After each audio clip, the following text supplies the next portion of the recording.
Hi, welcome to this tutorial on how to do a cutout in Photoshop. First, locate Photoshop. Go to your Rocket Launchpad. From here, you may have to toggle back between one page or another. Photoshop on this computer is in the upper right-hand corner. This is the icon for Photoshop. Double click it and you should open up with this software. Next, you need to bring in an image. So I've already saved one in my documents. So I'm going to go File, Open My Documents, and I'm going to choose the photo that I want to use. Make sure that you're using a JPEG and not a PNG. Otherwise, you will have great difficulty with this. Okay, I'm going to cut out this image of myself taking a photograph of a couple. So I'm going to do Command plus so I can zoom in and I can see my silhouette. Come over here to my tools, bring my tools over here, and I am going to use the third one. You'll see a lasso. If you hold down Option and click on the lasso, you will get to a lasso with a magnet on top. This is called the magnetic lasso.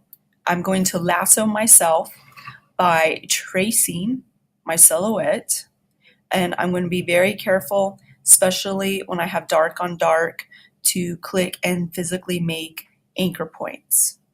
I'm going to go all the way around myself and then straight across to the beginning to my first anchor point and double click. This will make a coupon-like pattern. Then I'm also going to go in and cut out this area in my elbow and then come back to the beginning anchor point and double click. So let's get started. So my starting point is going to be here at the base of my dress. If you move your mouse alongside your person or object, you'll see that Photoshop will make anchor points for you. This is great. Again, this doesn't always happen if the color of the object is similar to the color of the background. You may have to physically click, click, click, and make the anchor points.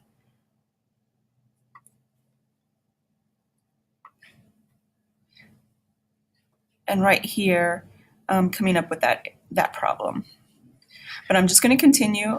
I can fix the problems afterwards, and we'll do a short little discussion on how to fix problems. So if you were to accidentally click off anywhere in your palette, let's say over there where my chair is at with my camera sitting in it, just come back to your person and continue tracing her or it.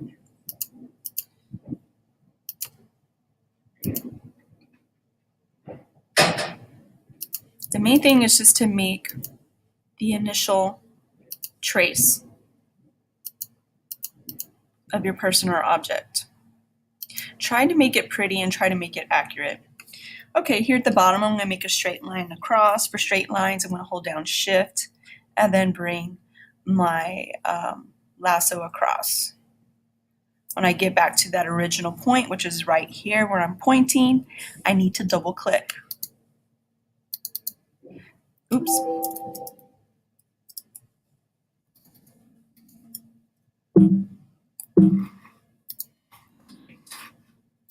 Blah, blah, blah. Okay, so I double clicked and I've got this lasso around myself. I'm going to zoom in to see if everything is good, and it's not. If you look around my elbow here, I got a little bit of her veil. So what I'm going to do is I'm going to subtract the pixels that make up her veil.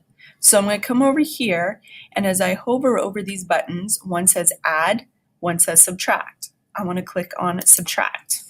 I'm going to come back and I'm going to trace my arm. I'm going to have to physically make the anchor points because, as we learned the first go around, the software thought that the pigmentation of my arm and her veil was too close together. It didn't differentiate, so this time I'm going to have to physically make the points. Then I'm going to make an ugly circle out here and come back to my original point and double click. Now I've fixed that. Okay, hair is extremely hard to do. We're not going to get that intricate in this tutorial, so I'm just going to leave my wispies out there. I'm not going to include them.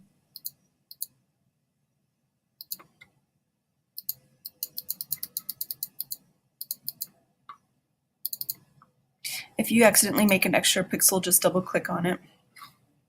I'm going to go down my waist right here. Looks like I could cinch in my waist just a little bit to go with the ruching. That's kind of in my dress there. Just getting rid of those little white pixels. Okay. Everything else here in the middle of the elbow, I'm going to subtract this white space. Now this is where it's really important to be on the right tool. You're going to see that when I come back around to my beginner anchor point, which is the black swatch on my wristband, my black wristband. So here I go around my hand, and back to my beginner anchor point. Great. If I really want to be anal about it, I could fix this. This is not a straight line. Come over here to addition and then make a line where the line should have been, and then an ugly circle, and then back to my starting point, and it's fixed. Okay, I'm going to do Command 0 so I can see my whole picture. I'm going to come to select. I want to select the opposite, which isn't selected. We call this the inverse. And now I have a coupon light pattern around the frame of my picture. And everything is selected but me. Now is the time that I can delete the background. First, come over here to your layers, and where you see background, double click. A box will come up, and you're going to hit OK. Notice this little lock went away. The background is no longer locked, and I can delete it. So just hit delete on your keyboard. Voila. Now, if there's any color correction that I need to do to myself, I need to come back over here and select myself, which would be the inverse. And then I can come up to image, and I can do any color correcting. This is if you need to do color correcting. So for instance, if I want to make myself brighter, I can come here to brightness and contrast, and I can brighten myself up just a little bit there and hit OK. If I wanted to turn this image of myself into black and white, I could come up here to image, adjustment, and black and white and hit OK. And now I'm black and white. I don't want that, so I'm going to Command Z. Okay, now the next part is just saving what I've done so far. Before I save, I want to make sure that this is the size, a canvas image I want to bring into the newspaper. Is it? No, it's a little too wide. Look how wide this frame is. So I'm going to come right here to this fifth button. It's called the crop tool. I'm going to click on crop. It automatically picks an area for me, but if I don't like it, I can get this handle and I can make it larger or smaller. I'm going to go with what it's chosen, and then I'm going to hit enter. Voila. Now this is the size of canvas I want to bring in to my newspaper page. So the final step is simply going up to File, Save As, and then we want to make sure we save this as the format we want to bring it in. Do we want to bring it in with a white background? Well, then choose JPEG. Do we want to bring it in with a transparent background so we can word wrap? Then choose PNG. Make sure that you save it to the directory you want, such as desktop. Mine is not showing desktop, so I have to leave it here. And I'm going to hit save.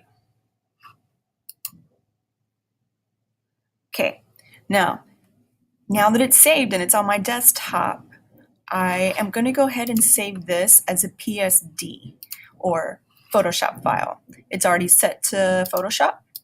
And the reason why I'm going to do this is because if I ever want to come in and save a different version of this, like for instance, bringing myself back to black and white, or maybe making myself pink, I can come in and do that because I saved the original file with the layer.